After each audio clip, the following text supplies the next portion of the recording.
بسم اللہ الرحمن الرحیم۔ السلام علیکم۔ عبدالقادر خرم حاضر ہے، سندھ مسا board Quaid Azam public school Darsano چنو ملیر کراچی۔ کلاس ہے ہماری 8ویں، مضمون اسلامیات ہے، عنوان طہارت ہے۔ پیارے بچوں، آج ہم پڑھیں گے طہارت اور جسمانی صفائی۔ صف نمبر 16 ہے۔ طہارت کی لفظی معنی لغوی معنی پاکیزگی کی ہیں۔ اسلام ہر حوالے سے انسان کو، خاص طور پر مسلمان کو، پاک صاف ستھرا دیکھنا چاہتا ہے۔ تو اس سبق کے اندر ہم پڑھیں گے طہارت کی قسمیں، طہارت کی کتنی قسمیں ہیں، طہارت کی 2 قسمیں ہیں، جسمانی طہارت اور روحانی طہارت۔ جسمانی طہارت کیا ہے کہ مسلمان ظاہری ناپاکی سے اپنے جسم کو پاک کر لے، اور روحانی طہارت کیا ہے؟ روحانی طہارت یہ ہے کہ مسلمان روح کو کفر سے، شرک سے اور غلط سلط عقائد سے، یہ نجاست ہیں، گویا کہ ان کی شرک بھی ایک نجاست ہے، کفر بھی ایک نجاست ہے۔ ان سب چیزوں سے انسان اپنے عقائد کو بھی پاک کر لے۔ تو اس حوالے سے بھی ہم پڑھیں گے طہارت اور جسمانی سبق کے اندر یہ چیزیں بھی شامل ہیں کہ جسمانی طہارت کیا ہے اور روحانی طہارت کیا ہے۔ اور اسلام نے تو طہور شطر الایمان کہا ہے، یعنی کہ جو طہارت ہے وہ نصف ایمان کہا گیا ہے۔ تو آئیے بچوں اب کتاب کی طرف دیکھتے ہیں، کتاب ہی سے اس سبق کو سمجھنے کی کوشش کرتے ہیں کہ مکمل طور پر صف نمبر ہے 16 آپ لوگ کتاب کھولیں گے، کتاب کی طرف آپ لوگ دیکھیں۔ اب طہارت اور جسمانی صفائی۔ طہارت کی معنی صفائی اور پاکیزگی کی ہیں۔ پاکیزگی اور صفائی کے لیے عربی زبان میں لفظ طہارت کا استعمال ہوتا ہے۔ اسلام انسان کو ہر لحاظ سے پاک و صاف دیکھنا چاہتا ہے۔ اسلام میں طہارت کی اس قدر اہمیت ہے کہ فقہ کی کتابوں میں، فقہ یعنی کہ اسلامی قوانین کو فقہ کہا جاتا ہے، فقہ کی کتابوں میں سب سے پہلے اسی پر بحث ہوتی ہے۔ طہارت کی 2 قسمیں ہوتی ہیں، ایک جسمانی اور دوسری روحانی۔ اب کتاب والے نے خود تشریح کی ہے جسمانی طہارت کیا ہے، آئیے دیکھتے ہیں کتاب کی طرف۔ جسمانی طہارت سے مراد یہ ہے کہ جسم کو ظاہری ناپاکیوں سے پاک رکھا جائے۔ یہ ہو گئی گویا کہ جسمانی طہارت کی تعریف۔ یہ آپ لوگ زبانی اس کو یاد رکھ لیں کہ جسمانی طہارت سے مراد یہ ہے کہ جسم کو ظاہری ناپاکیوں سے پاک رکھا جائے۔ نمبر 2 روحانی طہارت۔ روح کی طہارت اور پاکیزگی یہ ہے کہ اس کو کفر و شرک، کفر کہتے ہیں کہ اللہ کے رسول صلی اللہ علیہ وسلم پر ایمان نہ لانا، قرآن کو نہ ماننا۔ شرک کہتے ہیں شریدار پن کو، اس کی لفظی معنی ہے یعنی اللہ کے ساتھ کسی اور کو بھی شریک ٹھہرایا جائے۔ انشاءاللہ اس کی تشریح آپ اگلی یعنی کہ بڑی کلاسوں میں آپ لوگ پڑھیں گے۔ اور معصیت، معصیت کے معنی ہے گناہ اور ضلالت کی نجاستوں سے پاک رکھا جائے۔ صالح عقائد اور پاکیزہ اخلاق سے آرائستہ کیا جائے، یعنی کہ مسلمان اپنے آپ کو اچھے اخلاق سے آرائستہ کرے، اچھے رویہ اپنائے، ماں باپ کے لیے، ٹیچر کے لیے، بڑوں کے لیے، چھوٹوں کے لیے۔ قرآن پاک کی تعلیمات کی روشنی میں یہ بات واضح ہو جاتی ہے کہ جب اللہ تعالیٰ نے رسول اکرم صلی اللہ علیہ وسلم پر پہلی وحی نازل فرمائی تو اس میں درس توحید کے بعد، یعنی کہ درس توحید کیا ہے، توحید کی تعلیم کے بعد طہارت کا حکم دیا گیا۔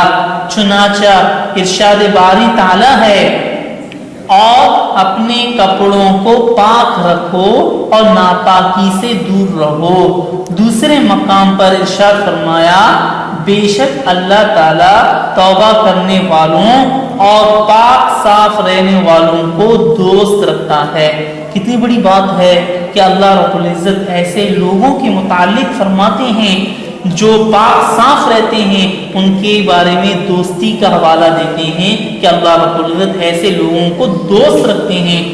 حدیث پاک میں پاکیزگی اور صفائی پر رسول اکرم صلی اللہ علیہ وسلم نے بہت زور دیا ہے۔ آپ صلی اللہ علیہ وسلم نے ارشاد فرمایا طہارت اور پاکیزگی نصف ایمان ہے، یعنی کہ آدھا، نصف کہتے ہیں آدھا ایمان ہے۔ آپ صلی اللہ علیہ وسلم کا ارشاد پاک ہے الطہور شطر الایمان، ترجمہ اس کا یہ ہے طہارت ایمان کا حصہ ہے۔ دیکھو پیارے بچوں، طہارت کو ایمان کا حصہ قرار دیا گیا ہے۔ دوسری جگہ آپ صلی اللہ علیہ وسلم نے ارشاد فرمایا بغیر پاکی حاصل کیے نماز قبول نہیں ہوتی، یعنی کہ پاکی جو پاک نہ ہو، جس نے وضو نہ کیا ہو، صاف ستھرا نہ ہو، اس کی نماز قبول نہیں ہوتی۔ پیارے بچوں، آج کے بعد ہم یہ عہد کر لیں کہ ہر وقت ہم صفائی کریں گے، صفائی ستھرائی کے حوالے سے ہم کبھی بھی پیچھے نہ ہٹیں۔ ایک اور جگہ پر ارشاد مبارک ہے اسلام کی بنیاد پاکیزگی پر ہے، جسمانی اور روحانی طہارت لازم ملزوم ہے۔ لازم ملزوم ہے پیارے بچوں، اس کا مطلب ہے کہ ایک دوسرے کے لیے لازم ہے، طہارت اور جسمانی اور روحانی طہارت یہ ایک دوسرے کے لیے لازم ہے۔ اسی لیے حضور اکرم صلی اللہ علیہ وسلم نے وضو، غسل، ناخن تراشنے، بال منڈوانے، لباس، مکان کی صفائی، خوشبو لگانے اور مسواک کرنے کے فوائد بیان فرمائے ہیں۔ دیکھو ہر حوالے سے حضور اکرم صلی اللہ علیہ وسلم نے ہمیں تعلیم دی ہے۔ آپ صلی اللہ علیہ وسلم کا ارشاد ہے خوشبو لگانا اور مسواک کرنا انبیاء علیہ السلام کی سنت ہے۔ خوشبو لگانا اور مسواک کرنا۔ مسواک کرنا پیارے بچوں اس کا مطلب ہے دانت کی صفائی، دانتوں کی صفائی یہ بھی لازم ہے، خواہ ٹوتھ پیسٹ سے ہو یا لکڑی کا کوئی آلہ ہو، خاص طور پر اگر نیم کے درخت کا ہو تو زیادہ بہتر ہوتا ہے۔ طہارت کی ضد نجاست ہے۔ نجاست کے معنی ناپاکی کے ہیں۔ سورۃ المائدہ میں اللہ تعالیٰ نے ارشاد فرمایا اے ایمان والو جب تم نماز کے لیے اٹھو تو تمہیں چاہیے اپنے منہ اور ہاتھوں کو کھیلیوں تک دھو لو، سر پر مسح کر لو اور پاؤں ٹخنوں تک دھو لیا کرو، اور اگر پانی نہ ملے تو پاک مٹی سے تیمم کر لو۔ تیمم کا طریقہ انشاءاللہ آگے میں آپ کو سمجھانے کی کوشش کروں گا۔ اللہ تعالیٰ تم پر تنگی نہیں کرنا چاہتا، مگر وہ چاہتا ہے کہ تمہیں پاک کرے اور اپنی نعمت تم پر مکمل کر دے، شاید تم شکر گزار ہو۔ اس آیت مبارکہ سے معلوم ہوا کہ عبادت سے قبل طہارت ضروری ہے، یعنی کہ اس آیت مبارکہ سے معلوم ہوا عبادت سے قبل کی معنی ہے پہلے، یعنی کہ عبادت سے پہلے طہارت ضروری ہے۔ طہارت کے 3 طریقے بیان ہوئے ہیں۔ نمبر 1 وضو کرنا، نمبر 2 غسل کرنا، اگر پانی نہ ہو یا پانی استعمال کرنا نقصان دہ ہو تو تیمم کیا جائے۔ تو میرے پیارے بچوں آج ہم نے طہارت اور جسمانی صفائی کا جو سبق ہے یہ ہم نے مکمل کر لیا۔ اس کو آپ لوگ اپنے طور پر بھی اس کو پڑھیں اور سمجھیں، اس کی اسٹڈی کریں۔ تو خلاصہ کلام کیا ہوا کہ طہارت کی لفظی معنی ہیں پاکیزگی اور صفائی کے ہیں۔ طہارت کی 2 قسمیں ہیں، نمبر 1 جسمانی طہارت، نمبر 2 ہے روحانی طہارت۔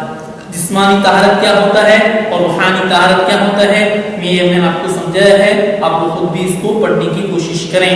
اور آپ صلی اللہ علیہ وسلم نے خوشبو لگانا، مسواک کرنا انبیاء علیہ السلام کی سنت قرار دیا اور فرمایا جو لوگ دانت صاف کرتے ہیں، خوشبو لگا دیتے ہیں، وہ سنت ہے۔ اور طہارت کی 3 طریقے ہیں، نمبر 1 وضو کرنا، یہ بھی طہارت ہے، نمبر 2 غسل کرنا، یہ بھی طہارت ہے، نمبر 3 جو کتاب والے نے ذکر کیا ہے وہ تیسرا یہ ہے اگر پانی نہ ہو یا پانی کا استعمال کرنا نقصان دہ ہو تو تیمم کیا جائے۔ تو تیمم کیا ہوتا ہے؟ کہتے ہیں فقہ کی کتابوں میں لکھا ہوا ہے زمین کی ہر جنس میں سے تیمم کیا جا سکتا ہے۔ مثلا یہ دیوار ہے تو اگر پانی نہ ملے تو تیمم کا طریقہ یہ ہوتا ہے کہ دونوں ہاتھوں کو زمین کی جنس میں سے یوں رکھا جائے، پھر ہاتھوں کو یوں جھاڑا جائے، تو پھر تیمم میں کلی کرنا، ناک میں مٹی ڈالنا یہ نہیں ہوتا، بلکہ چہرے کو مسح کرنا ہوتا ہے اور ہاتھوں کو یوں مسح کرنا ہوتا ہے اور پیروں کو مسح کرنا ہوتا ہے۔ یہ ضروری چیزیں ہیں تیمم کے اندر۔ تو بہرحال خلاصہ کلام یہی ہوا کہ طہارت کے 3 طریقے ہیں: وضو کرنا، غسل کرنا، اگر پانی نہ ملے یا پانی کا استعمال کرنا نقصان دہ ہو تو انسان اسی طرح تیمم کر دے۔ تو بہرکیف خلاصہ کلام یہی ہوا سب کا، طہارت اور جسمانی صفائی یہ ہم نے مکمل کی۔ انشاءاللہ آپ لوگ اس کو پڑھیں اور صحیح طریقے سے اس کو یاد کرنے کی کوشش کریں۔ السلام علیکم۔